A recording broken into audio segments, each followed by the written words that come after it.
This tournament is officially operating on a different level. It is claiming casualties left and right. Giants are falling, dreams are getting crushed, and right now, another massive name in world soccer has just been swallowed whole. Get this. Less than 24 hours after the Netherlands were booted out of the World Cup in the most heartbreaking way possible, their head coach was out. Gone. Just like that. Ronald Koeman, an absolute legend of Dutch soccer, a man who has managed powerhouse clubs like Barcelona, Ajax, and Everton, walked away. He resigned, called it quits, and drew the curtain. The World Cup just took another massive victim. So today, we need to talk about how one of European soccer's most experienced managers ended up as collateral damage.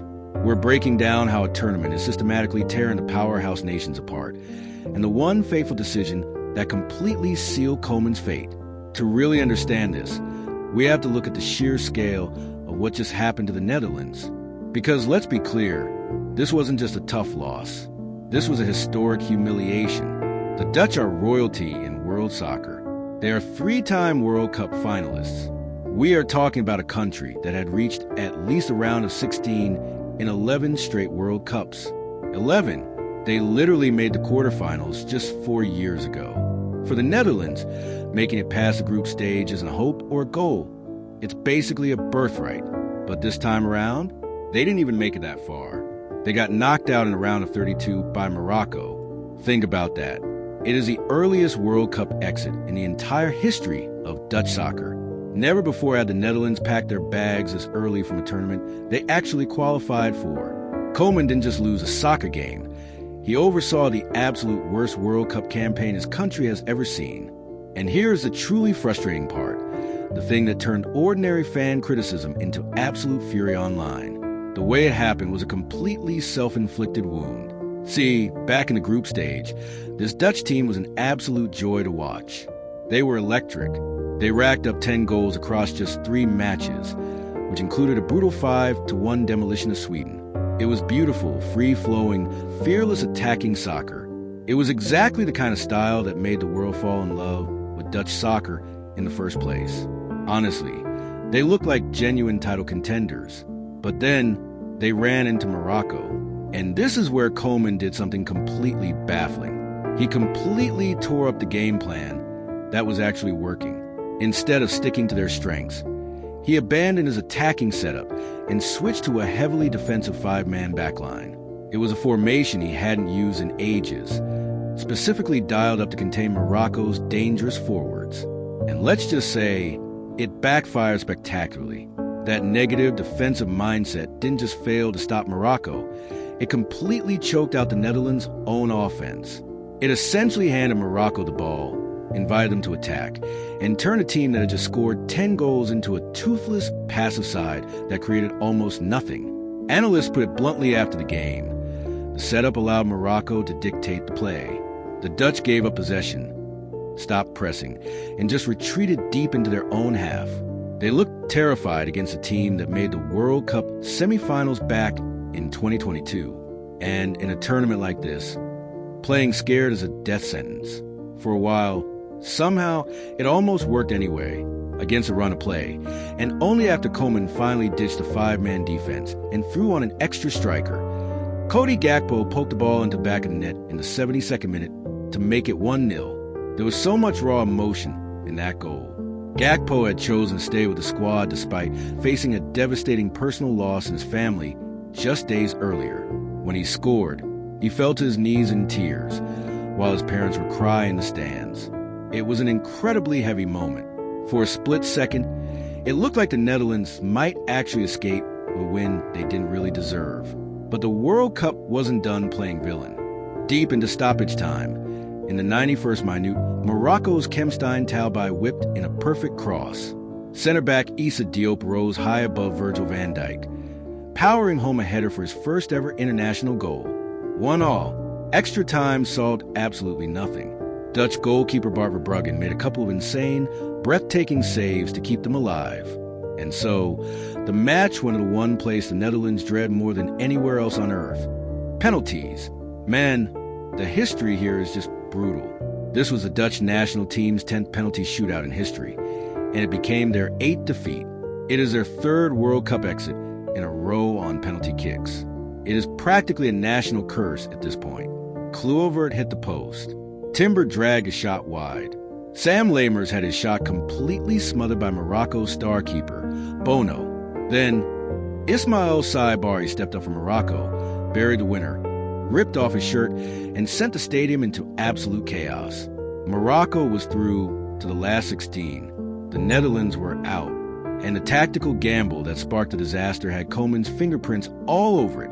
The backlash online was instant and completely brutal.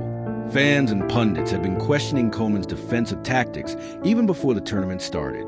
To be fair, his second stint in charge of the national team had been pretty underwhelming. A passive style of play from a team that, during his entire second term, never once beat a country ranked in FIFA's top 25. The Morocco disaster was just the final, damning proof. To his credit, Koeman didn't hide from the cameras. He defended the tactical call, saying he'd make the same choice again because a coach's job is to adjust when you're giving away too much space. But he also took full responsibility, stating, "Nobody is more disappointed than I am. As a national team coach, I had that responsibility. I felt it, and I will always feel it." Less than 24 hours later, he handed in his resignation. But this is where the story becomes about something way bigger than just sports. And it's important we look at this with the real weight it deserves. Koeman's decision to walk away wasn't just about bad tactics or embarrassing results. In his farewell message, he revealed something deeply personal that puts this entire tournament into perspective. His wife, Bartina, has been quietly battling breast cancer this entire time. She was undergoing intense treatment while he was away at the World Cup. Koeman's words hit incredibly hard. "The last few years have made me realize there are more important things than football. Football has been my life, but you can't put a price on health. When someone you love is fighting a battle that big, your perspective changes instantly." This is a man stepping away not just because a soccer gamble failed, but because he deeply understands where sports actually sit in the grand scheme of life. He listed off the legendary clubs he's coached over a 25-year career: Ajax, Feyenoord, PSV, Barcelona, Everton. It honestly read like a man drawing a permanent line under his entire managerial career, not just his time with the Dutch national team. He leaves with mixed feelings, but an overriding sense of pride. No matter what you think of his tactics, you have to wish him and his family nothing but strength right now.